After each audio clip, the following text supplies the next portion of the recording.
Hello दोस्तों, स्वागत है आपका मिस्टर आगा चैनल पे। दोस्तों, ये है 11th क्लास का पेपर जो कि वार्षिक परीक्षा यानी एनुअल एग्ज़ाम फिजिक्स का पेपर। ठीक है, इसमें खंड कितने होते हैं? 4 खंड होते हैं इसमें। ठीक है दोस्तों, बहुविकल्प प्रश्न है ये। 1 2 3 4 और बहुविकल्प कितने हैं दोस्तों, देखते हैं।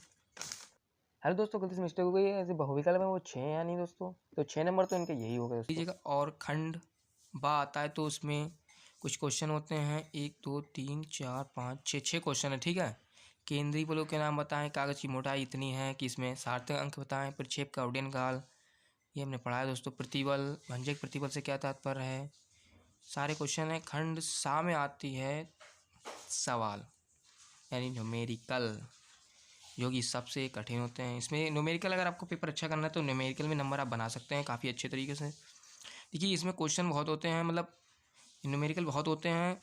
कुछ सरल भी होते हैं, कुछ कठिन भी होते हैं, तो आपकी पढ़ाई के ऊपर डिपेंड करता है कि आप कैसे पढ़ते हैं। कुछ कठिन भी होते हैं, कुछ मानदेय भी होते हैं, कुछ देखिए कुछ थ्योरी भी आ जाती है लिखने में।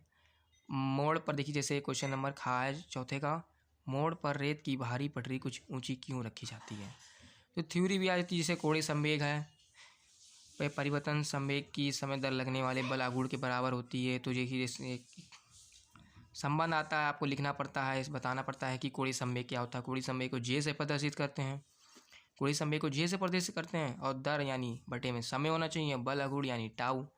ठीक है, ये हो गया। और ये पृथ्वी यानी गुरुत्वाकर्षण चैप्टर से, गुरुत्वाकर्षण चैप्टर के कुछ क्वेश्चन आए हुए हैं। 1 ग्राम मोल गैसों को ऊर्ध्वस्थिति से इतना है ताकि इसका ताप, ये भी कुछ चैप्टरों से। सरल तापगत गति चैप्टर से भी आया क्वेश्चन। और किसी राजमार्ग पर पुलिस की, ये भी अभिकेंद्र त्वरण। देखिए कुछ थ्योरी आती है लॉन्ग में। अभिकेंद्र त्वरण तो आपको मालूम ही होती है, एक वृत्त होता है जिसे केंद्र मानकर उसके चारों व्यक्तिगत पर गति करते हैं।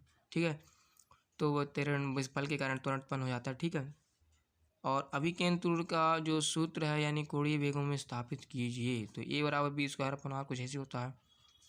ठीक है, सिद्ध करना पड़ेगा। अथवा में भी क्वेश्चन आया है, यांत्रिक ऊर्जा और गुरुत्वीय विभव को मालूम ही होगा। गुरुत्वीय विभव 12 W/m एकांक, जिसका बता रहा हूँ दोस्तों। गुरुत्वीय विभव यानी एकांक द्रव्यमान के क्षेत्र में किए गए, गुरुत्वीय क्षेत्र में किए गए कार्य को गुरुत्वीय विभव कहते हैं।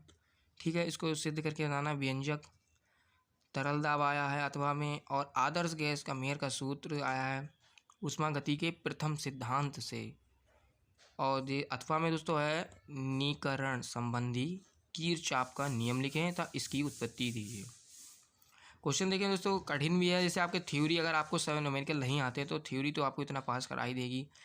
खंड बा में थ्योरी आती है तो आप उसको याद कर लीजिए। ठीक है, वेग प्रवणता, पहले देखिए जो खंड बा में ज़्यादातर परिभाषा ही पूछी जाती हैं। अब दो केंद्रीय बलों के नाम, अब तो केंद्रीय बल तो मालूम ही है। ठीक है, ये भी आपको मालूम, सार्थक अंक भी मालूम होते हैं। और प्रक्षेप उड्डयन काल तो दोस्तों पहला ही चैप्टर है, मतलब तो काफ़ी पहले शुरुआती में पढ़ाया जाता है। और प्रतिबल एक प्रकार से फार्मूला है, वेग प्रवणता बराबर वेग परिवर्तन बटा वेग प्रवणता बराबर वेग परिवर्तन बटा समय। ठीक है, यही है, कुछ ज़्यादा कठिन भी नहीं है। अगर आपको पास होना न्यूमेरिकल नहीं आता है तो आप मतलब जितनी भी परिभाषा हैं वो याद कर लीजिए, आपको पास करा देंगे। और बाकी तो आपको लॉन्ग में सिद्ध करने आते हैं क्वेश्चन, वो आपको पास करा देंगे। यानी पेपर में अगर आपको न्यूमेरिकल ज़्यादा कठिन लगते हैं, कुछ बच्चों को न्यूमेरिकल नहीं आते हैं या नहीं पढ़ना चाहते हैं, उन्हें बोरिंग होते हैं, तो आप याद करके भी थ्योरी से पास हो सकते हैं। तो ये रहा दोस्तों फिजिक्स का पेपर, 11th क्लास का फिजिक्स का पेपर। अच्छा लगा होगा दोस्तों, लाइक कर दीजिए, चैनल को सब्सक्राइब कर दीजिए। अगले पेपर हम और वीडियो बना देंगे। तब तक के लिए जय हिंद, जय भारत।